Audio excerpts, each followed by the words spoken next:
Hey everyone, welcome to my food and lifestyle vlogs. অনেকটা লম্বা গ্যাপের পর আবার ব্লগিংটা কন্টিনিউ করব বলে ঠিক করলাম। এখন অলমোস্ট 9টা বাজে, so let's make breakfast together. আজকে এই স্মুদিটা বানাবো। এটা একটা protein rich weight gain smoothie. ফার্স্টে একটা কলা, কিছু আমন্ডস অ্যান্ড কাজু চপ করে একটা মিক্সিং বলে অ্যাড করে নিয়েছি। এরপর অ্যাড করব 2 চামচ মতো ওটস না থাকলে তোমরা এটা স্কিপও করতে পারো।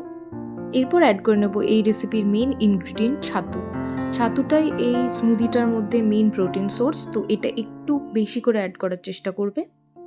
এরপর অ্যাড করে নিচ্ছি 1 চামচ মতো এই powdered mix sunflower pumpkin melon seed মিক্সচারটা। এটা আমি ব্লিঙ্কিট থেকে নিয়েছি আর এটা বাড়িতেই গ্রাইন্ড করা। তোমাদের লাগলে কমেন্ট করো, আমি লিঙ্ক দিয়ে দেবো। এরপর 1/2 চামচ মতো মধু মিষ্টির জন্য। বাড়িতে টক দই ছিল তাই আমি অ্যাড করেছি, নাহলে এটা অপশনাল। এরপর যেটা না দিলে স্মুদিটা হবেই না, 1 কাপ মতো ঠান্ডা দুধ। আমি ইউজুয়ালি আগের দিন রাতে দুধটা গরম করে রেখে দিই যাতে এটা সকালে ঠান্ডা থাকে। এবার এটা মিক্সারে ভালো করে ব্লেন্ড করে নেব। তোমরা যারা ওয়েট গেইন করতে স্ট্রাগল করছো তারা এই স্মুদিটা একবার ট্রাই করে দেখতে পারো। আর খেতেও এটা হয় অসম্ভব ভালো। কলা, ছাতু, খেজুর আর দুধ এই প্রত্যেকটাই হচ্ছে ওয়েট গেইনের জন্য একদম পারফেক্ট ইনগ্রিডিয়েন্টস। অবশ্যই ট্রাই করে জানিও, অ্যান্ড ভিডিওটা ভালো লাগলে লাইক, শেয়ার অ্যান্ড সাবস্ক্রাইব করে দিও। দেখা হচ্ছে পরের ভিডিওতে।